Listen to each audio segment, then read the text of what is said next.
நீங்க டியூட்டில இருக்கிறப்போ வந்து உங்களுடைய முதல் கைது தான் வந்து ஆம்ஸ்ட்ராங் அவர்கள் அப்படி சொல்லியிருந்தீங்க. ஆம்ஸ்ட்ராங்கை கைது பண்ணது வந்து மிகப்பெரிய ஆளுமையை கைது செய்தது. மோகன்தாஸ் போய் அவர் கேட்குறாரு, அவர் சொன்னாரு வாரண்ட் இருக்கா, எந்தெந்த சாட்சிகள் எனக்கு எதிராக சொன்னாங்களோ அதெல்லாம் சொல்லுங்க, வழக்கு விவரம் தெரிவிக்கணும், வாரண்ட் இருந்து எனக்கு கைது பண்ணலாம், இல்லைன்னா போயிட்டு வாங்க. மிஸ்டர் ஆம்ஸ்ட்ராங், நீங்கள் வந்து ரொம்ப பலம் பொருந்திய லீடர், மாயாவதி அம்மையாரோடு இருக்கிறீங்க, என்னங்க உங்களுக்கு பின்னாடி வந்து வழக்கறிஞர்கள் பின்னாடி எத்தனை பேர் இருக்கிறார்கள் என்பது எனக்கு தெரியும். அது கிட்டத்தட்ட இந்த விவாதம் வந்து ஒரு 2 மணி நேரம் எக்மோர் கோர்ட்லேருந்தும் உயர்நீதிமன்றத்திலேருந்தும் வழக்கறிஞர்கள் வந்துகிட்டே இருக்காங்க. காரில் வருது, பைக்கில் வராங்க, கூட்டமாக அந்த ஊர் ஜனங்களுக்கே இங்கே இந்த ஹோட்டலுக்குள்ளே என்ன நடக்குதுன்னு அந்த பகுதியை வந்து கலவரமாயிடும். தன்னை சுற்றி 50 வக்கீலுக்கு மேலே வந்துட்டாங்க, 100 வக்கீல் சேர்ந்து கொண்டு இருக்கிறார்கள். 100 வக்கீல் ஃப்ரேம் ஆனதுக்கப்புறம் அவர் அந்த கெட்டப்பை விட்டுட்டு எங்ககிட்ட அரெஸ்ட் ஆகி வர்றதுக்கு அவர் விரும்பலை. ஏன்னா ஆம்ஸ்ட்ராங்க்கும் அது மறக்க முடியாது. எது அவர் பார்க்குற திசையில் இருக்கிறவங்க 100 பேர் போலீஸ், நான் பார்க்குற திசையில் இருக்கிறவங்க 100 பேர்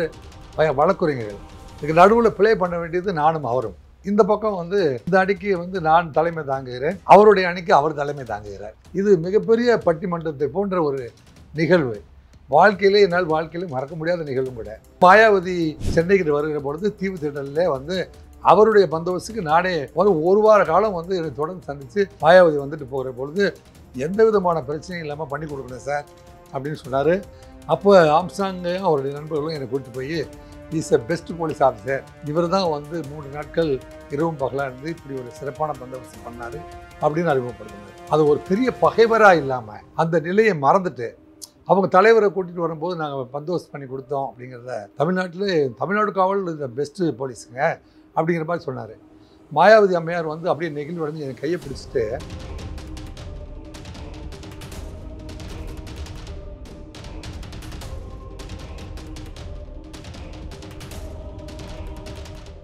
Study MBBS in Armenia. Just 3.5 lakh per year. Don't miss this admission closing soon. Contact AJ Penier International. ரகரம் நேயர்களுக்கு வணக்கம். பகுஜன் சமாஜ் கட்சியின் தலைவர் ஆம்ஸ்ட்ராங் அவர்களை பற்றி இன்னும் நிறைய விஷயங்களை வந்து கேட்டு தெரிஞ்சுக்க நம்மோட முன்னாள் காவல்துறை அதிகாரி ராஜேந்திரன் ராஜா அவர்கள் இருக்காரு. வணக்கம் சார். வணக்கமா. இப்போ ஆம்ஸ்ட்ராங் அவர்களுடைய கொடூர கொலை பற்றி நிறைய விஷயங்கள் வந்து நம்ம பேசிட்டு இருக்கோம். ஒவ்வொருத்தரும் வந்து ஒவ்வொரு விஷயம் சொல்றாங்க. ஒரு முன்னாள் காவல்துறை அதிகாரியா வந்து நீங்க இந்த கேஸ் எப்படி சார் பாக்குறீங்க? இந்த வழக்குமா கொலை அப்படிங்கிறது வந்து பொதுவானது. இருந்தாலும் இது வந்து கூலிக்கு கொலை செய்கிறவர்களால் செய்யப்பட்ட கொலை. ஸ்கெட்ச் போட்டு 10 பேரை முன்னாடி அனுப்பி வீட்டை சுற்றி கார்ட் பண்ணி, நாங்கள் தான் வந்து திருடங்களை பிடிக்க போகிற பொழுது முன்னாடியே வந்து மஃப்டியில் 2-3 கான்ஸ்டபிள்ஸ் அனுப்பி யாராவது வராங்களான்னு பார்த்துங்க, எஸ்கேப் வரானா பார்த்துங்க அப்படின்னு. அது போலீஸோட மெத்தட். அது 10 பேரை வந்து கார்டு என்னை அனுப்பிட்டு ஏற்கனவே வந்து ஆட்டோக்காரனை ஒரு இன்ஃபர்மேஷன் செட் பண்ணி அவருடைய மூமெண்ட்ஸ் எல்லாம் ஒரு வாரமாக வாட்ச் பண்ணி வந்து 6 பேர் திடீர்னு வந்து ஜொமேட்டோ ட்ரெஸ்ஸு. இப்போ யார் ஜொமேட்டோ கொண்டு வந்தாலும் நமக்கு சந்தேகம் வந்துடும், இவன் உண்மையான ஜொமேட்டோ தானா, இவன் பெரிய குண்டாவை தூக்கிட்டு வரானா, இல்லை சட்டைக்குள்ளே ஏதாவது மறைச்சி வச்சுருக்கானா அப்படின்னு நாட்டு மக்கள் மத்தியில் அத்தனை பேருக்குமே ஜொமேட்டோவை கண்டாவே ஒரு பீதியை ஏற்படுத்துகிற அளவுக்கு நடந்த கொலை தான் இந்த கொலை. ஸோ இது வந்து இந்த மெத்தட் ஆஃப் ஆப்ரேஷன் வந்து ஆபத்தானது, ஆபத்து நிறைந்தது. அதாவது மனிதனுடைய வேல்யூ தெரியாமல் மனிதனுடைய தனிப்பட்ட பகைங்கிறது வேற. இதனால் எத்தனை மனித மனங்கள் துன்புறும். இது அந்த ஏரியாவே அஃபெக்ட் பண்ணிடும். இதை பார்க்கிற ஒரு மனசு என்ன துடிதுடிக்கும் என்னங்க, இது எவ்வளோ பெரிய பக்க விளைவுகளை ஏற்படுத்தும். அவர் நம்பி இருக்கிற குடும்பங்கள் என்ன ஆகும், அவர் நம்பியிருக்கிற மாணவர்கள், அவர் இலவச பாட புத்தகங்களாக வழங்கி கொண்டிருக்கிறாரு, ஒரு 200 பேரை படிக்க வைக்கிறான்னு சொல்கிறாங்களே, ஒரு 500 பேரை கல்லூரியில் சட்டக்கல்லூரியில் சேர்த்துருக்காரு. இவ்வளோ பெரிய செட்டப்பு என்ன ஆகும்னு தெரியாமல் ஏனோ தானோ என்று பணம் கிடைத்தால் சரி அல்லது எனக்கு பழி வாங்க வேண்டும் என்ற நோக்கம் இருக்கிறது, அந்த கதையை முடித்து விடுவேன் அப்படின்னு ஒரு முன் பின் யோசனை இல்லாமல் பண்ணுகின்ற கொலை இது. இதுக்கு பேர் வந்து கிட்டத்தட்ட வந்து கூலி கொலை அப்படின்னு சொல்லலாம், இல்லை ஆர்கனைஸ்டு மர்டர் ஆங்கிலத்தை சொல்லணும்னா.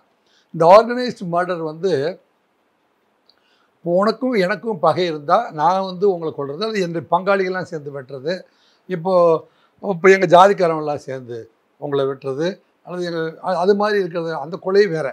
அது நேருக்கு நேராக நடக்கிற கொலைகள், எனக்கு பழி தீர்ப்பதற்கான கொலைகள். சடன் ப்ரொவொகேஷன் அப்படின்னு சொன்னால், நீ சொன்ன ஒரே வார்த்தையில் எனக்கு கோவம் வந்துருச்சு, அதனால் வந்து உங்களை கொலை பண்ணிட்டேன், ஒரே அடியில் கொண்டுட்டேன் அப்படிலாம். ஆனால் இது பொறுத்த வரைக்கும் இந்த மனிதன் நம்ம வந்து இருக்கவே கூடாது, இந்த மனிதன் இருந்தால் நம்மெல்லாம் வந்து எதிர்த்து வந்தால் ஆபத்து ஏற்படுத்திடுவார். அதனால் இந்த மனிதன் உயிரோடு இருக்கக்கூடாது, உயிரோடு முடிச்சிடணும் அப்படிங்கிறதுக்காக தலை, கழுத்து, அந்த போஸ்ட்மார்ட்டம் ரிப்போர்ட்லாம் பார்க்கவே வந்து மிகவும் கொடூரமான முறையில் வந்து தமிழ்நாட்டில் ஈவன் கொலைகள் கூட வந்து நடக்குதுன்னு கூட இருந்தால் கூட கொடூர கொலைகள் தமிழ்நாட்டில் நடக்கக்கூடாது அப்படின்னா தமிழக விலாசத்துக்கு வந்து இது ஒரு களங்கம் விளைவிக்கின்ற செயலாக நான் கருதுகிறேன். என்னங்க, இப்போ சென்னை கமிஷனருக்கு அல்லது சென்னை மாநகர காவல்துறைக்கு கூட இந்த மாதிரி ஸ்கெட்ச் கொலையெல்லாம் இங்கே நடக்கும் அப்படின்னா அப்புறம் காவல்துறைக்கு, மாநகர காவல்துறைக்கு என்ன வேல்யூ இருக்குது? அதனால் இது ஹியூமன் வேல்யூ மட்டும் இல்லாமல் சமூகத்துடைய வேல்யூ, இந்த நாட்டுடைய வேல்யூ, இந்த சென்னை மாநகர காவல்துறையுடைய வேல்யூ இவ்வளவுமே வந்து டீஃப்ரேம் பண்ணுறதா நான் கருதுகிறேன். இது போன்ற கொலைகள் பாருங்கள், 6 பேர் வர்றாங்க சம்பவ இடத்துல, முக்கியமாக கால், கழுத்து, தலை, கை இந்த இடங்களை மட்டும் வந்து அதாவது முரட்டுத்தனமாக மாட்டுக்கறி, பெரிய மீன்களை வெட்டுறதுக்கு பயன்படுத்தக்கூடிய கடுமையான ஆயுதங்கள், இந்த மாதிரியான ஆயுதங்களே வந்து தடை செய்யப்பட்டது. இது வந்து 27 ஆர்ம்ஸ் ஆக்ட் படி, ஆர்ம்ஸ் ஆக்ட்னு ஒரு சட்டம் இருக்குது. அதில் போட்டால் வந்து 3 மாதங்களுக்கு பெயிலே கிடைக்காது.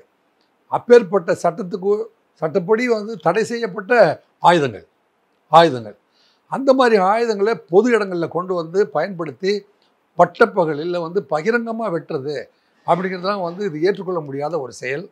இது காவல்துறைக்கு ஒரு சவால், தமிழக முதல்வருக்கு ஒரு சவால். தமிழக முதல்வரை வந்து இன்றைக்கி இருக்கிற மாநில தலைவர்கள் அத்தனை பேருமே கண்டிக்கிற ஒரு நிகழ்வாக இது அமைஞ்சிருக்கு. நாட் ஒன்லி தமிழக முதல்வர், இந்தியாவில் இருக்கிற பாரதிய ஜனதா கட்சியினுடைய மாநில தலைவர்கள், என்னங்க இது பகுஜன் சமாஜ்னுடைய மாநில தலைவர்கள் மற்றும் இருக்கிற இந்தியாவில் இருக்கிற அத்தனை தலைவர்களுமே வந்து ஒவ்வொரு நாளும் கண்டிப்புகளை தெரிவித்து அவ்வளோ பெரிய அதிர்வலையை ஏற்படுத்திய ஒரு கொலை தான் இந்த கொலை. ஸோ மீண்டும் நடைபெறக்கூடாத கொலை. இல்லைங்க, அவருடைய உடலை நல்லடக்கம் செய்ய அதன் பிறகு நடந்ததெல்லாம் வந்து ஒரே இரவில் வந்து 8 பேரை கைது செய்தார்கள். அதன் பிறகு 3 பேர், இப்போ கிட்டத்தட்ட 12-13 பேர் கைது செய்திருக்கிறார்கள். நடவடிக்கை எடுப்போம் என்று உறுதியளித்திருக்கிறார்கள். முதலமைச்சர் அவர்கள் வந்து இரங்கல் தெரிவித்திருக்கிறார்கள். முதலமைச்சர் மட்டுமல்ல, வந்து திரு திருமாவளவன், திரு செல்வ பெருந்தகை, திரு ராமதாஸ் அவர்கள், திரு ஜி.கே. வாசன் அவர்கள், இது போன்ற தொடர்ந்து அத்துணை தலைவர்களுமே இதுக்கு வந்து வருத்தம் தெரிவிக்காத தலைவர்களே இல்லை. அப்படின்னா தமிழ்நாட்டில் இருக்கிற அத்தனை தலைவர்களையுமே வருத்தம் தெரிவிக்க வைத்த ஒரு கொலை. இது முதல்வரையும் ஆளுகின்ற அரசையும் வந்து சற்று அசைத்து பார்த்திருக்கிறது என்று சொன்னால் அது மிகையாகாது. நீங்க டியூட்டியில இருக்கிறப்போ வந்து உங்களுடைய முதல் கைது தான் வந்து ஆம்ஸ்ட்ராங் அவர்கள் அப்படி சொல்லியிருந்தீங்க. அந்த சம்பவத்தை பத்தி சொல்லுங்க சார். எதுக்காக அவர் கைது செஞ்சீங்க? நான் வந்து முதல் கைது இல்லை, கைது நிறைய பேரை பண்ணியிருக்கான். ஆனால் ஆம்ஸ்ட்ராங்கை கைது பண்ணது வந்து மிகப்பெரிய ஆளுமையை கைது செய்தது. ஏன்னா மிகப்பெரிய ஆளுமைகளை நிறைய பேர் கைது பண்ணியிருக்கோம். அப்போ அப்படி பார்த்தீங்கன்னா முன்னாள் ஹைகோர்ட்டினுடைய முன்னாள் மாநில தலைவர், ஹைகோர்ட் உயர்நீதிமன்றத்தினுடைய சேர்மன், அவரே நான் வந்து ஆந்திராவில் போய் மிகப்பெரிய கலவரத்துக்குள்ளே அவர் கைது பண்ணி சக்ஸஸ் பண்ணியிருக்கேன். அதுக்கு ஹைகோர்ட்டு கலவரத்தில் நடந்த கத்தி குத்து சம்பவம், அது போன்ற விஐபிகளில் கைது பண்ணதில் வந்து ஆம்ஸ்ட்ராங்கை கைது பண்ணது ஒரு குறிப்பிடத்தக்க ஒரு வரலாற்று நிகழ்வு கூட என்று சொல்லலாம். அவர் வந்து ஈஸியாக வந்து வழக்குகளில் யாரும் கைது செய்ததாக நான் பார்க்கல. அவர் வந்து நாங்களாம் வந்து 1990களில் தொடங்கும் பொழுதே அவர் வந்து மூர்த்தியார்கிட்ட பாடம் படிச்சுட்டு, பூவை மூர்த்தியார்கிட்ட பாடம் படிச்சுட்டு அவர் ஓரளவு மெச்சூர்டாகி ரங்கநாதன் பள்ளிக்கூடத்தில் சேர்ந்துட்டார். மூர்த்தியார் இறந்ததுக்கு பிறகு அவர் அந்த கட்சிக்கு தலைவராக பார்க்குறாரு. பூவையில் வந்து அவர் தலைவராக முடியலன்னொன்னே ரங்கநாதனுடைய பாசறையில் வந்து கிட்டத்தட்ட காங்கிரஸ் பாசறை, திமுக பாசறை, அந்த பாசறையில் ரங்கநாதன் கீழே இருக்கிறாரு. ரங்கநாதனோட பயணம் பண்ண முடியாத அல்லது அடுத்த பயணத்தை தொடங்கணும்னு முடிவு எடுக்கும்போது அவர் வந்து மாயாவதி அம்மையாரோட பயணம் பண்ணார். தேசிய தலைவரோட பயணம் பண்ணோடனே அவர் ஒரு ரிஃபைன்டு மேனாக தான் நாங்கள்லாம் பார்த்தோம். நாங்கள் பார்க்குற பொழுது அவர் போராட்டங்களை நடத்த வந்தது, மாணவர்களுக்கு உதவி செய்ய போகிறது, வக்கீல்களில் நிறைய பேர் வந்து தன்னை சுற்றி வைத்து கொள்கிறார், நிறைய பேர் வக்கீலை ஆக்குறாரு. அப்படி சில பேர் வந்து பெரிய பஞ்சாயத்துகள் அவங்களுக்குள்ள பிரச்சனை நடக்கும்போது எங்கள் பிரச்சனைக்கு நீங்கள் ஆதரவு கொடுங்கள், எங்கள் பிரச்சனைக்கு நீங்கள் ஆதரவு கொடுங்க அப்படின்னு மோதிட்டு போய் அவர்கிட்ட ஆதரவு கேட்பதும், அதை 2 பக்கத்தையும் விசாரித்து என்னங்க அவருக்கு வந்து அதுக்கு தீர்ப்பு வழங்குற பொழுது அவர்களே வந்து சில நன்கொடைகளை இவர்கிட்ட வழங்குவதற்கு வாய்ப்பு இருக்கும். அப்படியான சூழ்நிலைகளை தான் நாங்கள் பார்த்துருக்கோம் ஒழிய இவரை வந்து ஒரு ரவுடியாக பார்த்ததில்லை. அவர் வந்து நான் இருக்கும்போதே நல்ல வளர்ச்சி அடைந்த ஒரு தலைவராக உயர்நீதிமன்றத்தில் அவர் நடந்தாவே வந்து அவர் கூட 50 பேர் போகின்ற அளவிற்கு, அவர் அழைத்தால் 100 வக்கீல் வருவதற்கு, அவர் ஒரு திருமண நிகழ்வுக்கு வந்தால் கூட பார்த்திங்கன்னா எப்போ பார்த்தாலும் கிட்டத்தட்ட 50 பேர் அவரை சுற்றி வருவார்கள். ஸோ அந்த சூழ்நிலையில் நாங்கள்லாம் அவரை சந்திக்கிறோம். அப்படி சந்திக்கிற போது தான் வரலாற்றில் மிகப்பெரிய அதிர்வலை இதே போன்ற அதிர்வலையை உருவாக்கிய சட்டக்கல்லூரி கலவர வழக்கு, மாணவர்கள் வழக்கு, அம்பேத்கர் சட்டக்கல்லூரியில் நடந்த ஒரு கலவரம் சம்பந்தமாக ஏற்கனவே எதிரிகள் வந்து சம்பவ இடத்தில் நேரடியாக இருந்தவர்களாம் கைது செய்யப்பட்டு விட்டார்கள். அந்த சம்பவத்திற்கு இவர் உதவி புரிந்ததாக சில சாட்சிகள் சொன்னதன் அடிப்படையில் இவர் மீதும் வழக்கு விசாரணைகளின் அடிப்படையில் எஃப்ஐஆரில் இவருடைய பேர் இல்லை என்றாலும் இவரை கைது செய்ய வேண்டிய சூழ்நிலை இருந்தது. அப்போ இவரை கைது செய்வதற்கு யாராலும் முடியவில்லை. கிட்டத்தட்ட 2010-11 அவரை வந்து கைது செய்ததான் முடிவாயிடுச்சு. இப்போது இருக்கிற முதல்வருக்கும் இந்த தகவல் தெரியும். அப்போது அவர் துணை முதல்வராக இருந்தார்கள். இல்லைங்க, அவருக்கு கூட அந்த தகவல் தெரிவிக்கப்பட்டது என்று சொன்னால் அது மிகையாகாது. அப்படி இருக்கிற சூழ்நிலையில் இவர் கிட்டத்தட்ட 3 மாதங்கள் சென்னை சிட்டி போலீஸில் ஸ்பெஷல் பார்ட்டி போட்டு தேடினோம். அவர் எங்கேயுமே இங்கே இருக்கிறான்னு சொல்லுவார், இருக்க மாட்டார். பெரம்பூரில் இருப்பாரும்பாங்க, அடையாளம் இருக்காருன்னு சொல்லுவாங்க, ஈசிஆரில் இருக்காருன்னு சொல்லுவாங்க, அங்கே போனால் இங்கே இருக்க மாட்டார். அப்படி வந்து அவருடைய இருப்பிடத்தையே வந்து எங்களால் கண்டுபிடிக்கவே முடியாது. வலைவீசி தேடிட்டு இருந்தீங்க. வலைவீசி தேடினோம் என்று சொன்னால் அது மிகையாகாது. அப்படி வலைவீசி தேடி கொண்டு இருக்கிற பொழுது ஒரு நாள் அவர் வந்து ஈகா தியேட்டருக்கு பின்னாடி இருக்கிற பெவர்லி ஹோட்டலில் வந்து ஒரு நண்பர்களோட ஒரு 4 பேரோட சாப்பிட்டுட்டு இருக்காரு அப்படிங்கிற தகவல் வந்து நுண்ணறிவு பிரிவின் மூலமாக எங்களுக்கு தகவல் கிடைச்சிச்சு. அப்போது வந்து சட்டக்கல்லூரியில் உதவி ஆணையராக இருந்த, இப்போது வந்து கடலூரில் வந்து இந்த விசச்சாராயத்துக்கு முன்பு ரிசைன் பண்ணிட்டு போயிட்டார் இல்லையா, மோகன்தாஸ் அப்படிங்கிற ஐபிஎஸ் ஆஃபீஸர், எஸ்பி, அவர் தான் சட்டக்கல்லூரியுடைய உதவி ஆணையர். கைது செய்ய வேண்டியவரும் அவர் தான். ஆனால் அவர் வந்து இந்த மாதிரி ஒரு தகவலும் அவருக்கு கிடைத்து விட்டது. நான் அப்போ வந்து ஹார்பருடைய அசிஸ்டன்ட் கமிஷனர். நான் வந்து அன்றைக்கி வந்து ஹார்பரில் இருக்கிற கடலோர காவல் நிலையத்தில் நான் ஒரு சிறப்பு விசாரணை செஞ்சிட்ருந்தேன். அப்போ இந்த தகவல் வருது. ஜேசி திரு சேஷசாய் அவர்கள் தான் வந்து joint commissioner north zone, DC mister Pagalavan இருந்தார். அப்படி இருக்கிற சூழ்நிலையில் இவங்க வந்து என்னை வந்து மிகவும் நம்புவார்கள். எடுத்த காரியத்தை எதுவாக இருந்தாலும் முடிப்பதில் வந்து கைதேர்ந்தவர், இவர்கிட்ட கொடுத்தா எதாக இருந்தாலும் பண்ணிடுவார் அப்படின்னு அசைக்க முடியாத நம்பிக்கை இந்த அதிகாரிகளுக்கு என் மீது உண்டு. அந்த அடிப்படையில் வந்து மோகன்தாஸ் வந்து சம்பவ இடத்தை பார்த்த உடனே ராஜேந்திரன் சாரையும் வர சொல்லுங்கள், நான் ஸ்பாட்டுக்கு போகிறது அவ்வளோ அவரை சுற்றி ஃபோர்ஸ் இருக்கும் அப்படின்ட்டு மோகன்தாஸ் வந்து ஜாயின்ட் கமிஷனர்கிட்ட சொல்லிட்டார். ஜாயின்ட் கமிஷனர் உடனே என்னை பான் தந்தியில் அழைச்சி வாக்கியில் கூப்பிட்டு, ராஜேந்திரன் எங்கே இருக்கீங்க? சார், நான் கடலோர காவல் நிலையத்தில் விசாரணையில் இருக்கேன், உடனடியாக நீங்கள் பெவர்லி ஹோட்டலுக்கு போங்க. என்ன ஏதுன்னு எனக்கு தெரியல, பெவர்லி ஹோட்டலுக்கு போங்க, ஃபோனில் வாங்க. நான் ஃபோனில் வந்தால் இது மாதிரி ஆம்ஸ்ட்ராங் வந்து அங்கே சாப்பிட்டுருக்காரு. அவர் சாதாரண தலைவர் இல்லை, வட சென்னையில் கொஞ்சம் பணம் பொருந்தியவர். அவர் வந்து வழக்குரைஞர்கள் கூட்டம் அவருக்கு அதிகம். எனவே அவரை வந்து ஒரு பிரச்சனை இல்லாத முறையில் அவரை கைது செய்யணும் அப்படிங்கிறத தகவலை ஃபோனில் சொல்லிட்டார். இப்போ நாங்கள் போகிறதுக்குள்ளே ஒரு 10 போலீஸ் கொடுத்தாச்சு, அசீஸ் பண்ணியாச்சு. மோகன்தாஸ் போய் அவர் கேட்குறாரு.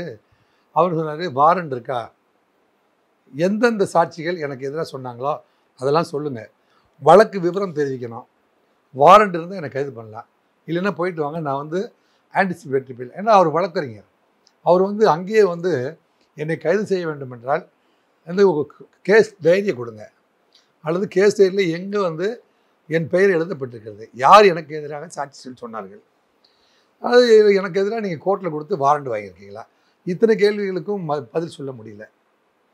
பதில் சொல்ல முடியாமல் அப்புறம் நான் ஸ்பாட்டுக்கு போயாச்சு. ஸ்பாட்டுக்கு போயிட்டு, மிஸ்டர் ஆம்ஸ்ட்ராங், நீங்கள் வந்து ரொம்ப பலம் பொருந்திய லீடர், மாயாவதி அம்மையாரோடு இருக்கிறீங்க, என்னங்க உங்கள் பின்னாடி வந்து வழக்குரைஞர்கள் பின்னாடி எத்தனை பேர் இருக்கிறார்கள் என்பது எனக்கு தெரியும். இதில் வந்து நீங்கள் கைது ஆகிறது தான் சரியாக இருக்கும். அதெல்லாம் முடியாது சார். அது கிட்டத்தட்ட இந்த விவாதம் வந்து ஒரு 2 மணி நேரம், ஒரு ஹோட்டலுக்குள்ளே 2 மணி நேரம். அதுக்குள்ளே அவர் வந்து சிறுசாக ஒரு ஃபோன் பண்ணிக்கிறேன்னு ஒரு ஃபோன் பண்ணியிருக்காரு. எக்மோர் கோர்ட்லேருந்தும் உயர்நீதிமன்றத்திலேருந்தும் வழக்கறிஞர்கள் வந்துகிட்டே இருக்காங்க. காரில் வருது, பைக்கில் வராங்க, கூட்டம் கூட்டமாக. அந்த ஊர் ஜனங்களுக்கே இங்கே இந்த ஹோட்டலுக்குள்ளே என்ன நடக்குதுன்னு அந்த பகுதியே வந்து கலவரம் ஆகிடுச்சு. அப்போ வழக்கறிஞர்கள் அத்தனை பேர் வந்தவங்களும் புறமே அப்படியே வந்து அவர் பக்கம் உட்கார்றாங்க. இந்த பக்கம் வந்து இந்த அணிக்கு வந்து நான் தலைமை தாங்குகிறேன், அவருடைய அணிக்கு அவர் தலைமை தாங்குகிறார். இது மிகப்பெரிய பட்டிமன்றத்தை போன்ற ஒரு நிகழ்வு. என்னால் வாழ்க்கையிலே மறக்க முடியாத நிகழ்வும் கூட. இப்போ சார் கைது பண்ணா வாரண்ட் கொண்டு வாங்க சார்னு எல்லா வக்கீலும் கத்துறாங்க. நாங்கள் சொல்கிறோம் சார், கடைசியாக இந்த கலவரத்துக்கு சார் நாங்கள் வந்து எஃப்ஐஆரில் கேஸ் டைரி வீட்டில் எல்லா ஊருக்கும் கேஸ் டைரி எடுத்துகிட்டு போக முடியாது சார். கேஸ் டைரியில் இந்த இதில் அரெஸ்ட் நீங்கள் ஸ்டேஷனுக்கு வாங்க, நாங்கள் காரணத்தை காட்டுறோம், எல்லா இடத்துலையும் கட்டு கொண்டு போய் அரெஸ்ட் பண்ண முடியும் அப்படின்னு ஒரு ஆர்குமெண்ட். அப்போது வந்து மிஸ்டர் ஆம்ஸ்டாங் உங்கள்கிட்ட நான் வந்து தனியாக பேசுகிறேன் வாங்கன்னா, அவங்க டீம் அப்படியே பின்னாடி அந்த பக்கம் இருக்காங்க, இந்த பக்கம் என்னுடைய போலீஸ் டீம் இங்கே இருக்குது. அவர்கிட்ட சொன்னேன் நான், இந்த மாதிரி சார் நீங்கள் வந்து ஒரு வழக்கறிஞர், ஓரளவு நுணுக்கமான சட்ட அறிவு இருந்தவர். There are certain cases in which police officer can arrest an accused without warrant. Warrant இல்லாமல் சில வழக்குகளில் நேரடியாகவே காவல்துறை அதிகாரி கைது செய்யலாம். நீங்கள் எதிரியாக என் வழக்கில் காட்டப்பட்டிருக்கிற பொழுது உங்களை நேரில் நான் கண்டுவிட்டேன் என்றால் உங்களை வந்து இந்த காரணம் இருக்கிறது என்று சொல்லி உங்களை கைது செய்யலாம். ஆனால் பெட்டி வழக்குகள், ஸ்மால் கேசஸ் இருக்குது பார்த்தீங்களா, அந்த மாதிரியான கேஸாக இருந்ததுன்னா கோர்ட்டில் கொடுத்து வாரண்ட் வாங்கி தான் உங்களை அரெஸ்ட் பண்ண முடியும். எதெல்லாம் வந்து police officer can arrest without warrant and with warrant அப்படிங்கிறது உங்களுக்கே தெளிவாக தெரியும். அப்படின்னு சட்டம் புரிகின்ற அளவுக்கு அந்த சூழ்நிலையில் நான் எடுத்து சொன்னேன். எடுத்து சொல்கிற போது அவர் மைண்ட் வைஸ் வந்து கன்வின்ஸ் ஆகிட்டார். இருந்தாலும் தன்னை சுற்றி 50 வக்கீலுக்கு மேலே வந்துட்டாங்க, 100 வக்கீல் சேர்ந்து கொண்டு இருக்கிறார்கள். 100 வக்கீல் ஃப்ரேம் ஆனதுக்கப்புறம் அவர் அந்த அந்த கெட்டப்பை விட்டுட்டு எங்ககிட்ட அரெஸ்ட் ஆகி வர்றதுக்கு அவர் விரும்பலை.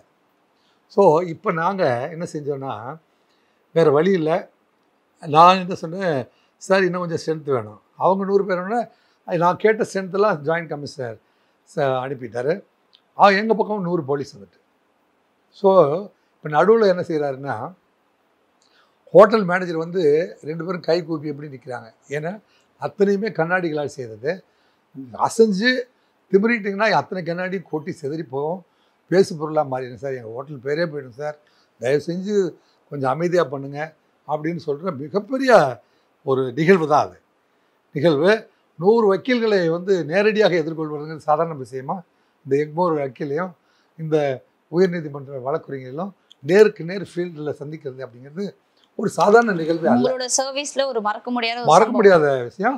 ஏன் ஆம்ஸ்டாங்க்கும் அது மறக்க முடியாத விஷயம். எது அவர் பார்க்கிற திசையில் இருக்கிறவங்க 100 பேர் போலீஸு, நான் பார்க்கிற திசையில் இருக்கிறவங்க 100 பேர் வழக்கறிஞர்கள். இதுக்கு நடுவில் ப்ளே பண்ண வேண்டியது நானும் அவரும். இல்லைங்க, இப்போ எனக்கு அடிஷ்னலாக ஜாயின்ட் கமிஷனர் திரு சேசாய் சார் நீங்கள் ஸ்பாட்டுக்கு வாங்க, நான் ஆப்ரேட் பண்ணிடுறேன்னு ஸ்பாட்டுக்கு வந்துட்டார். சார் அவர் இன்வெஸ்டிகேஷன் ஆஃபீஸர், அவர் வந்து உங்கள் கையை தொட்டு யுவர் அண்டர் அரெஸ்ட்னா யுவர் அண்டர் மை கஸ்டடி. இதில் வந்து நீங்கள் திமிர்னா வந்து நாங்கள் ஃபோர்ஸ் வச்சு உங்களை கைது பண்ண வேண்டியிருக்கோம், ப்ளீஸ் கோஆப்ரேட் வித் அஸ் அப்படின்னு வேறு வழி இல்லாமல் அவர் கோஆப்ரேட் பண்ணிட்டார். இருந்தாலும் அவங்க ஃப்ரெண்ட்ஸ் எல்லாம் தள்ளுமுள்ளு அவரை கொண்டு போய் அந்த 5 நிமிடத்துக்குள் எங்கள் வாகனத்தில் ஏற்றுவதற்குள் அந்த 2 பக்கமும் வந்து வக்கீல்கள் சூழ்ந்து கொண்டார்கள். அந்த அந்த ஹியூமன் க்ரௌடிலிருந்து அவரை பிரித்து எடுத்து பலாப்பழத்து சுளையை எடுத்து தன் மகனுக்கு எப்படி கொடுக்கறதுக்கு எத்தனை இடர்பாடு இருக்கும், அதுபோல் அந்த எங்கள் வாகனத்தில் அவரை ஏற்றுவதற்குள் நாங்கள் பட்ட சிரமம் இருக்கிறதே, அது வாழ்நாளில் மறக்க முடியாது. அந்த வக்கீல்கள் அத்தனை பேருக்குமே தெரியும் இது. அவங்க எல்லாருமே வந்து இந்த ஊடகத்தை பார்க்குற பொழுது பெவர்லி அரெஸ்ட் அப்படிங்கிறத சொல்லுவாங்க. ஸோ அவர் வந்து போகிற பொழுது நாங்கள் என்ன செஞ்சோம், இவ்வளோ பெரிய இது, ஏன்னா 11 மணிக்கு ஆரம்பித்த விவாதம் 2 மணிக்கு 3 மணிக்கு முடிஞ்சது. அப்போ எங்கள் ஹோட்டல்லையும் சாப்பாடு இல்லை. எனக்கு வந்து அந்த கடையில் ஃபோன் பண்ணி பிரியாணி கொடுத்து அனுப்புங்க, அவர் கோஆப்ரேட் பண்ணார். அவருக்கு சாப்பாடு கொடுத்து அனுப்பினோம். அனுப்பும்போது கைது பண்ணிவிட்டு சாப்பாடும் கொடுப்பீங்களா நீங்கள் அப்படின்னு கேட்டார். இல்லை சார், பழக இனிமை, பணியில் நேர்மை, அதுதான் எங்கள் தொழில். என்ன அவர் புன்னகையோடு அவர் கோஆப்ரேட் பண்ணிட்டார். அவர் கைது செய்து நீதிமன்றத்தின் முன்பு ஆஜர்படுத்தி அதன் பிறகு அவர் பிணையில் வந்தார். அப்புறம் மறுபடியும் சந்திக்கிற பொழுது, சார் என்னை அவ்வளோ கஷ்டப்பட்டு கைது பண்ணி எந்த சாட்சிகளும் சொல்லவில்லை, நான் நிரபராதி என்று கேஸ்லேருந்து வெளியில் ஒன்று தெரியுமா அப்படின்னு தோணும். சார், அந்த சூழ்நிலையில் கைது செய்ய வேண்டியது எங்களுக்கு கடமை, நீதிமன்றத்தின் முன்பு ஆஜர்படுத்த வேண்டியதும் எங்கள் கடமை. நீங்கள் செல்ஃப் டிஃபென்ஸ் பண்ணுறது உங்களுக்கு கொடுத்துருக்கிற வாய்ப்பு. நீங்கள் வெற்றி பெற்றால் அது உங்களுக்கு வெற்றி, எங்களுக்கு அது பெரிய தோல்வியும் இல்லை. நாங்களும் வெற்றி அடைந்தோம், நீங்களும் வெற்றி அடைந்தீர்கள் அப்படின்னு சொல்லி முடித்தோன்னு வைங்களேன். அதன் பிறகு மாயாவதி சென்னைக்கு வருகிற பொழுது தீவு திடலில் வந்து அவருடைய பந்தோபஸ்துக்கு நானே ஒரு வார காலம் வந்து என்னை தொடர்ந்து சந்தித்து மாயாவதி வந்துட்டு போகிற பொழுது எந்த விதமான பிரச்சனையும் இல்லாமல் பண்ணி கொடுக்கணும் சார் அப்படின்னு சொன்னார். கிட்டத்தட்ட 3-4 நாட்கள் தீவு திடல்லே தங்கி மாயாவதி அம்மையார் ரிசீவ் பண்ணி அவர் உட்கார்ற ஸ்டேஜ் ரொம்ப பிரமாண்டமாக ஏற்பாடு பண்ணியிருந்தார். அந்த ஸ்டேஜில் மாயாவதி அம்மையார் உட்கார்றதுக்கு அந்த உயரம் அவங்களுக்கு ஈக்குவலாக எப்படி அவங்க உயரத்துக்கு தகுந்த அவங்க கொஞ்சம் சற்று உயரம் குறைவாக இருப்பாங்க. மற்ற வந்த தலைவர்கள்லாம் என்னென்ன உயரத்தில் இருக்காங்க, அந்த உயரத்துக்கு ஏற்றபடி நாற்காலிகளை செட் பண்ணி அது ஆசாரிகளை கூட்டு வந்து அதெல்லாம் வந்து பலகையிலே அடித்து அசைவுகள் இல்லாமல் ஸ்டெபிலிட்டி சர்டிஃபிகேட் வாங்கி, எலக்ட்ரிசிட்டி ஸ்டெபிலிட்டி சர்டிஃபிகேட் வாங்கி, டபுள் பேரிகேடிங் சிஸ்டம் போட்டு, பிளாக் கேட்ஸ் கொடுத்து, இவ்வளவும் கொடுத்து சக்ஸஸ்ஃபுல்லாக வந்து நான் பண்ணி அவரை அனுப்பும் பொழுது மாயாவதி இவ்வளவு அழகாக பந்தோஸ் பண்ணுறாங்களே தமிழ்நாடு போலீஸ் அப்படின்னு கேட்குறாங்க. அப்போ ஆம்ஸ்ட்ராங்கையும் அவருடைய நண்பர்களும் என்னை கூப்பிட்டு போய், is a best police officer, இவர் தான் வந்து 3 நாட்கள் இரவும் பகலாக இருந்து இப்படி ஒரு சிறப்பான பந்தோபஸ்து பண்ணார் அப்படின்னு அறிமுகப்படுத்தினார். ஸோ அது ஒரு பெரிய பகைவராக இல்லாமல் அந்த நிலையை மறந்துட்டு அவங்க தலைவரை கூட்டிகிட்டு வரும்போது நாங்கள் பந்தோபஸ்து பண்ணி கொடுத்தோம் அப்படிங்கிறத தமிழ்நாடு காவல் இந்த பெஸ்ட்டு போலீஸுங்க அப்படிங்கிற மாதிரி சொன்னார். மாயாவதி அம்மையார் வந்து அப்படியே நெகிழ்வடைஞ்சு என் கையை பிடிச்சிட்டு, பிரதர் 3 மணி நேரம் நடந்த நிகழ்ச்சியை இவ்வளோ அழகாக பண்ணி கொடுத்துருக்கீங்க. நீங்கள் யூபிக்கோ டெல்லிக்கோ வரும்போது நீங்கள் வரும்போது நடந்த நிகழ்வுக்கு நான் தான் பந்தோபஸ்து ஆஃபீஸர்னு சொல்லணும், இதுக்கு நான் உங்களுக்கு ஒரு ட்ரீட் கொடுக்கணும் அப்படின்னு சொல்லிட்டு போனாங்க. இது வாழ்க்கையில் மறக்க முடியாத 2 நிகழ்வுகள் அவர்கிட்ட நடந்திருக்கு. அதன் பிறகு வருகிற இங்கே சென்னைக்கு வருகிற நாங்கள் போகிற திருமணத்திற்கு ஈவன் அவருக்கு போலீஸ் ஆஃபீஸர்ஸே அசிஸ்டன்ட் கமிஷனர்ஸே நிறைய பேர் அவருக்கு ஃப்ரெண்ட் இருக்காங்க, எஸ்பிஸ் ஃப்ரெண்ட் இருக்காங்க, அவருக்கு உயர் அதிகாரிகளே சில போலீஸ் ஆஃபீஸர்லாம் அவருக்கு நேரடி தொடர்பில் இருந்திருக்காங்க அப்படிங்கிறது எனக்கு தெரியும். அவங்களெல்லாம் பார்க்க வந்து அவங்க வீட்டு திருமணத்துக்குலாம் அவர் வந்திருக்காரு. அப்படி கிட்ட வந்து, என்ன சார் எப்படி இருக்கீங்க, வணக்கம் அப்படின்னு சொல்லிட்டு போவார். ஸோ அந்தளவுக்கு நேரடியாக எனக்கு அறிமுகமான ஒருவர். அவர் வந்து அவரை பார்க்கிற வேலை வந்து சமூக பணியாக இருந்த போதும், மிகப்பெரிய அரசியல்வாதியாக இருந்த போதும், எங்களை போன்ற அதிகாரிகளை பார்க்கிற பொழுது மிகவும் கண்ணியமான முறையிலும் நாகரிகமான முறையிலும் உரிய மரியாதை கொடுப்பவராகவும் அவர் இருந்துட்டு இருந்தார். எனவே அவருடைய இழப்பு வந்து அந்த சமுதாயத்திற்கு, அவர் சார்ந்த சமுதாயத்துக்கு ஒரு பேர் இழப்பாக தெரிகிறது. எனவே வந்து திருமதி செல்வி மாயாவதி அவர்கள் இந்த இழப்பு வந்து தலித் மக்களுக்கு, தலித் சமூகத்துக்கே ஏற்பட்ட பேரிழப்பாய் நான் கருதுகிறேன் அப்படிங்கிற வார்த்தையை பதிவு பண்ணியிருக்காங்க.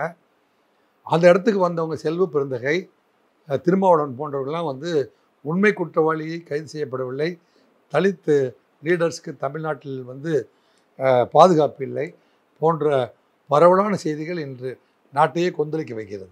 எல்லாருக்குமே இருக்கிற ஒரு கேள்வி என்னன்னா, ஆம்ஸ்ட்ராங் அவர்கள் வந்து ஒரு அரசியல் கட்சி தலைவரா, இல்ல ஒரு கட்ட பஞ்சாயத்து பண்றவரா, இல்ல ஒரு வழக்கறிஞரா அப்படின்ற ஒரு கேள்வி இருக்கு. இந்த கேள்விக்கு என்ன பதில் சார்? கட்ட பஞ்சாயத்துனா என்னமா? ஏதாவது கட்ட பஞ்சாயத்து உங்களுக்கு ஏதாவது தெரியுமா? இல்ல சொல்றாங்க சார், அந்த மக்களே சொல்றாங்களே. கட்ட பஞ்சாயத்து அப்படிங்கிறது இப்போ நான் பாதிக்கப்படுறேன்னு வைங்களேன் சார், என்னை வந்து போலீஸ் ஸ்டேஷனில் போனாலும் கேஸ் எடுக்கலை, எங்கள் சொந்தக்காரங்களும் எனக்கு பாதுகாப்பு கொடுக்கல, எப்படியோ நீங்கள் காப்பாற்றுங்கன்னு ஒருத்தர் அடைக்கலம் வந்துடுறாரு உங்ககிட்ட. அப்போ எதிரடியை கூப்பிட்டுட்டே, ஏன்டா அவன் அடிக்கிற, இவன் அடித்தா நான் நிற்பேன்னு சொல்கிறாங்க இல்லையா, நான் நிற்பேன், அதுக்கு பேர் தான் கட்ட பஞ்சாயத்து. என்னங்க, இப்படி இவராக வாலண்டியராக போகாமல், இவராக வாலண்டியராக போய் எங்கெல்லாம் சண்டை நடக்குது, அது வந்து இந்த கவுன்சிலர்ஸ் எல்லாம் பண்ணுவாங்க. எந்த ஊரில் சண்டை நடந்தாலும் போய் நின்று 2 பக்கமும் சேர்த்து, இந்த போலீஸ் ஸ்டேஷனுக்கு முன்னாடி ஒரு புரோக்கர் நிற்பான். அவனுக்கெல்லாம் பார்த்தீங்கன்னா, இப்போ உங்கள் வீட்டுக்காரர் அடிச்சிட்டாரா, அவர் உள்ளே போட்டுடலாமா அப்படின்னு, இங்கே 200 அங்கே 200, அந்த மாதிரி விஷயங்கள் இல்லை. இவர் பண்ணிகிட்டு இருந்ததா எனக்கு கிடைச்ச தகவல் எல்லாம் ஒரு நிலப்பிரச்சனை அல்லது அது ஃபினான்ஸ் சம்மந்தமான பிரச்சனைகள் அல்லது ரியல் எஸ்டேட் பிரச்சனைகள் போன்றவர்கள் 2 பிரிவுகளுக்கு சண்டை வந்துச்சுன்னா தனக்கு பாதுகாப்பு வேண்டி வருகிற பார்ட்டிக்கு நியாயம் கிடைக்கிற வகையில் 2 பேரையும் கூப்பிட்டு பஞ்சாயத்துகள் பண்ணியிருக்கிறார் அப்படிங்கிற மாதிரி கேள்விப்படுகிறேன். அது மாதிரி பஞ்சாயத்துகள் பண்ணுறத அதை டீல் பண்ணுறதுக்கான சந்தர்ப்பம் எனக்கு அமையவில்லை. இந்த வழக்கு ரீதியா வந்து காவல்துறைக்கும் உளவுத்துறைக்கும் ஒரு முரண்பாடுகள் இருக்கு அப்படின்னு சொல்றாங்களே சார். காவல்துறைக்கும் உளவுத்துறைக்கும் முரண்பாடு அப்படின்னு சொல்ல முடியாததை உளவுத்துறை பல்வேறு செய்திகளை சேகரிக்க தவறியுள்ளது அல்லது பல்வேறு தகவல்களை முதல்வருக்கு தெரிவிக்கவில்லை அல்லது பல்வேறு தகவலை உரிய நேரத்தில் தெரிவித்து அவர் உயிரை பாதுகாக்கவில்லை. இது வந்து சிஸ்டம் ரிப்பேர்.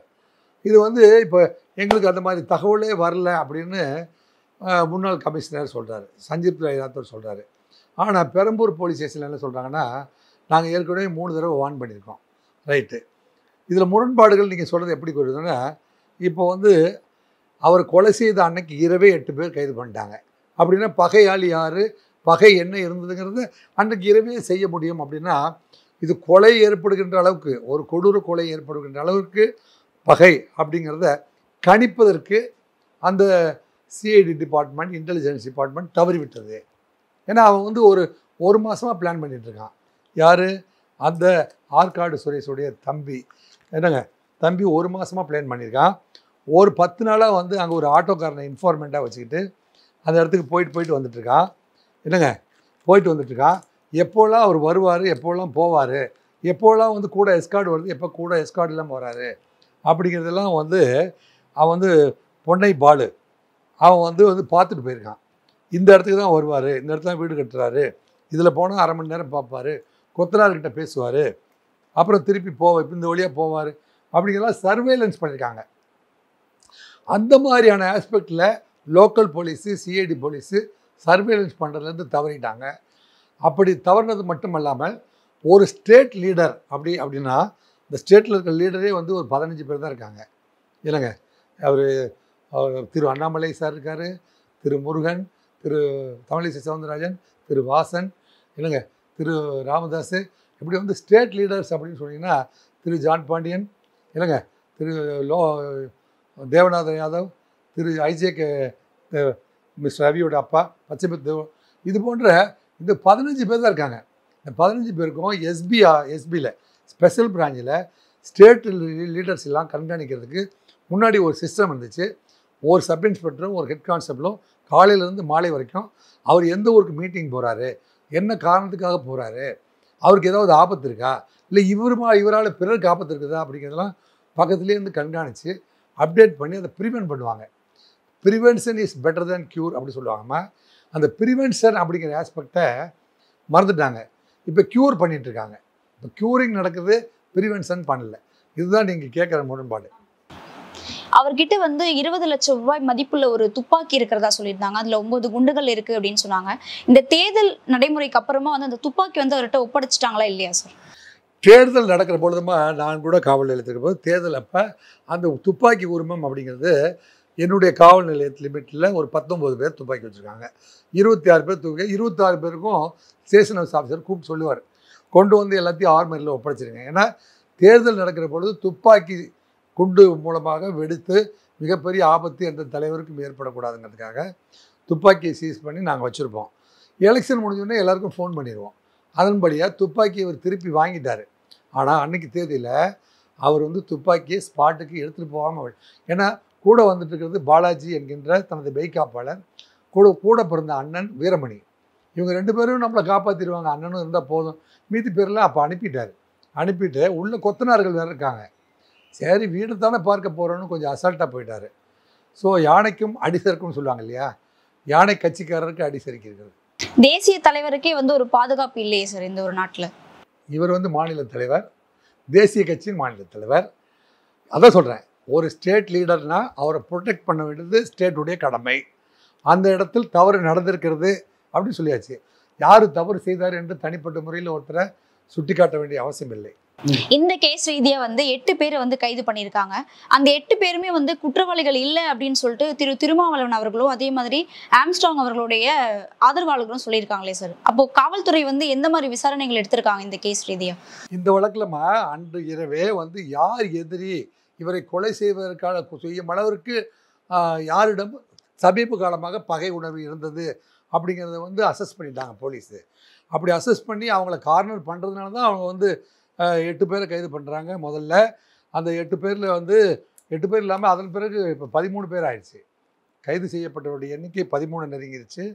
அவர் வந்து திருவேங்கடம், சந்தோஷ், அருள், பொன்னைப்பாலு, திருமலை, மணிவண்ணன், செல்வராஜ், ராமு அப்படின்ட்டு வந்து 8 பேர்.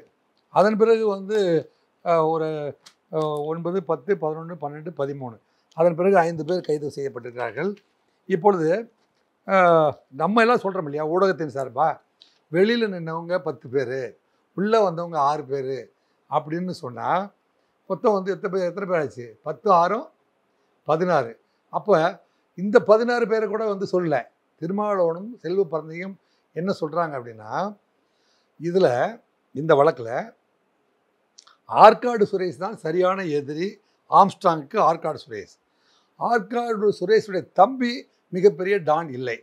அந்த டான் இவனுக்கு ஆர்கனைஸ் பண்ணுற கெப்பாசிட்டி இல்லாத ஒருவனை ஆர்கனைஸ் பண்ணி அனுப்புறதுக்கு வேறு ஏஜென்சி, வேறு பகைகள் இருக்கிறதா என்பதுதான் இப்போ விசாரணை இருக்குது. அந்த விசாரணையில் தொய்வடைந்து கொடுக்கணும். ஏன்னா தமிழ்நாடு மக்கள் அத்தனை பேருமே, தமிழ்நாடு தலைவர் அத்தனை பேர், தேசிய தலைவர் அத்தனை பேருமே வந்து கோட்டையை நோக்கி குரல் எழுப்பி விட்டார்கள்.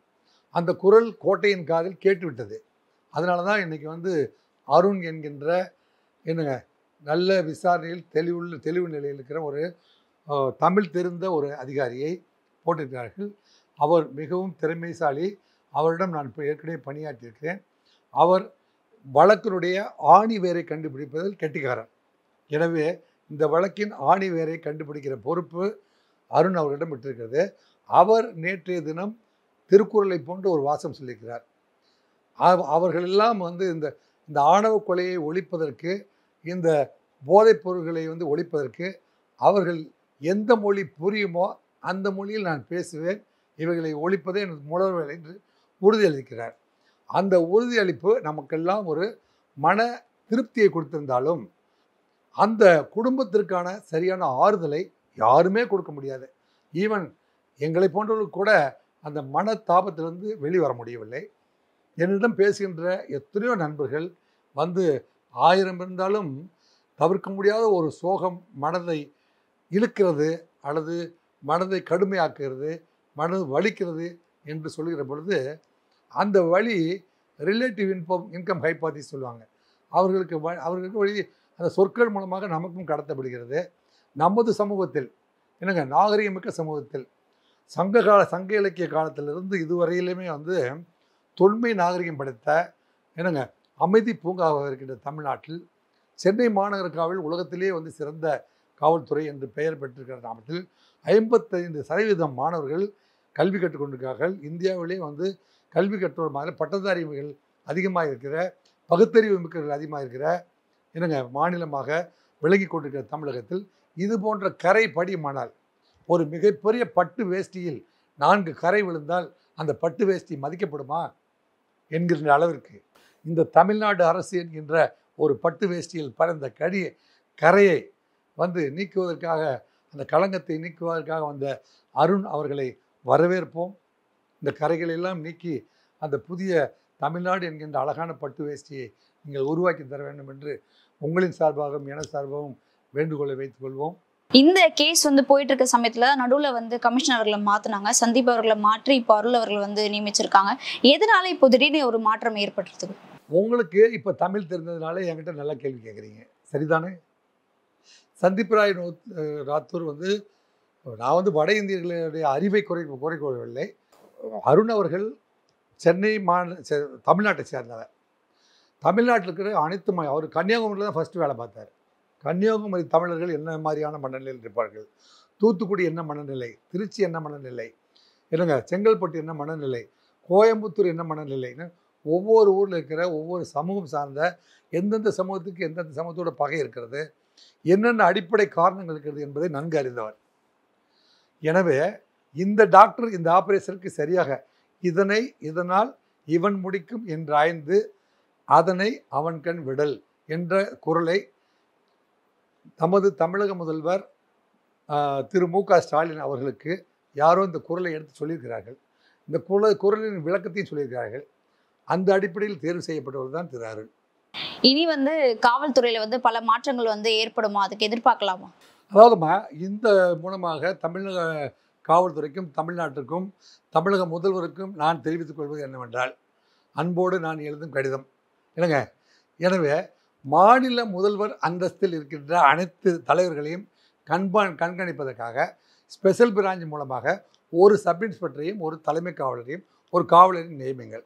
அவருடைய டே டு டே ஆக்டிவிட்டீஸை கண்காணித்து அவர்களுக்கு ஆபத்து ஏற்படாமல், இப்போ புதுசாக நேற்றுக்கு அரசியலில் வந்த தம்பி விஜய் அவர்கள் என்ன சொல்கிறாருன்னா, எங்கள் மக்கள் எல்லாம் படிக்கிறாங்க, எல்லாமே 500க்கு 499 மார்க் வாங்குறாங்க, தமிழ்நாட்டு மக்கள்லாம் படிப்பில் கைதேர்ந்தவர்களும் வந்தாங்க, நீட் தேர்வில் கூட நிறைய பேர் நிறைந்த மார்க் எடுத்திருக்காங்க, ஆனால் இவங்க வழி நடத்துகிற தலைவர்கள் தான் 10லன்னு சொல்லியிருக்காரு. இருக்கிற தலைவர்களையும் கொண்டு விட்டோம்னா இருக்கிறதே 12 தலைவர் தான் நமக்கு இருக்காங்க. இந்த தலைவர்களை ஒவ்வொருத்தராக கொண்டுட்டா நாட்டை லீட் பண்ணுறதுக்கு தலைவர் இல்லைன்னு விஜயோட கவலை. எனக்கு அதுதான் கவலை, உங்களுக்கு அதுதான் கவலை. எனவே எஸ்பி டிபார்ட்மெண்ட் மூலமாக ஒவ்வொரு தலைவருக்கும் பாதுகாப்பு கொடுக்கறதுக்கு ஒரு பிரான்ச்சை ஏற்பாடு பண்ணணும். அதை தமிழக அரசு கண்டிப்பாக இதை கண்ணுற்று இதுக்குன்னு ஒரு பிரான்ச்சை ஏற்பாடு பண்ணணும். அது எதிர்கால தலைவர்களை தக்க பாதுகாப்போடு பாதுகாத்து எதிர்கால தலைமுறையை நல்லபடியாக வழி நடத்துறதுக்கான ஆவணம் செய்யணும்னு உங்கள் டிவி லகரம் டிவி சார்பாக கேட்டுக்கலாமா?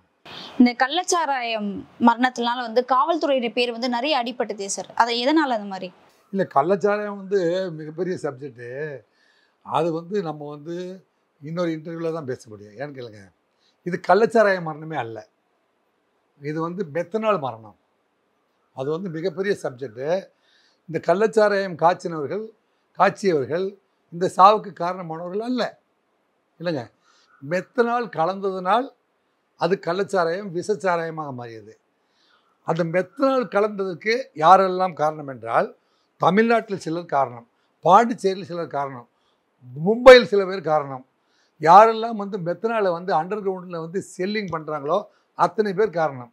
அவங்கள விட்டுவிட்டு மலையில் சோத்துக்கு சாராயம் காய்ச்சிறாங்க, அவர்கள் தான் காரணம் என்று சொல்வதோ, இல்லை அவர்கிட்ட பணம் வாங்கின போலீஸ்காரர் காவலர், இது ஒரு காம்ப்ளிகேட்டட் சப்ஜெக்ட். எப்படின்னா, இந்த மெத்தனால் என்கின்ற திரவ பொருளை வாங்கிட்டு நல்ல காம்பினேஷன் நாலேஜ் இல்லாமல், எத்தனால் என்பது கலந்தால் மனிதனால் குடிக்க முடியும், மெத்தனால் என்பது கலந்தாலும் குடிக்க முடியாது. எத்தனால் குடித்தால் ஜீரணிக்கும், மெத்தனால் குடித்தால் மரணம் ஏற்படும். இந்த மாதிரியான பகுத்தறிவு அறிவியல் அறிவு இல்லாத முட்டார்கள் செய்த வேலையால் தமிழக அரசுக்கு இவ்வளவு பெரிய களங்கம் ஏற்பட்டு விட்டது. அதனால தான் யாராவது கொஞ்சம் டியூஷனுக்கு வாங்க, எத்தனால்னா என்ன, எரிசாராயம்னா என்ன, மெத்தனால்னா என்ன, ஹெக்ஸைன்னா என்ன, டோலின்னா என்ன, இந்த 5 திரவங்களை பற்றியும் பக்காவாக தெரிந்த ஒரு ஆள் தான் தமிழ்நாட்டில் சாராய அமைச்சராக இருக்கணும். முத்துசாமியெல்லாம் இருந்தால் கடைசி வரைக்கும் எதுவுமே புரியாது. செந்தில் பாலாஜிக்கும் முத்துசாமிக்கும் இந்த பாட்டிலுக்கு 10 ரூபா வாங்குறத தவிர வேறு எதுவுமே தெரியாது. என்னங்க, இதில் 5 விஷயம் தெரியணும். மறுபடியும் சொல்லட்டுமா? ஹெக்ஸைன்னா என்ன, டோலின்னா என்ன, எரிசாராயம்னா என்ன, என்னங்க, மெத்தனால்னா என்ன, எத்தனால்னா என்ன, இந்த 5 சப்ஜெக்ட் தெரிஞ்சவங்க தான் சாராயத்துறை அமைச்சராக வரணும், சாராய விற்கிற அமைச்சராக வரணும். இந்த 5 தெரியாதவனே அந்த டிபார்ட்மெண்ட்டில் போட்டால் இந்த மாதிரி ஆபத்து வந்துகிட்டே இருக்கும்.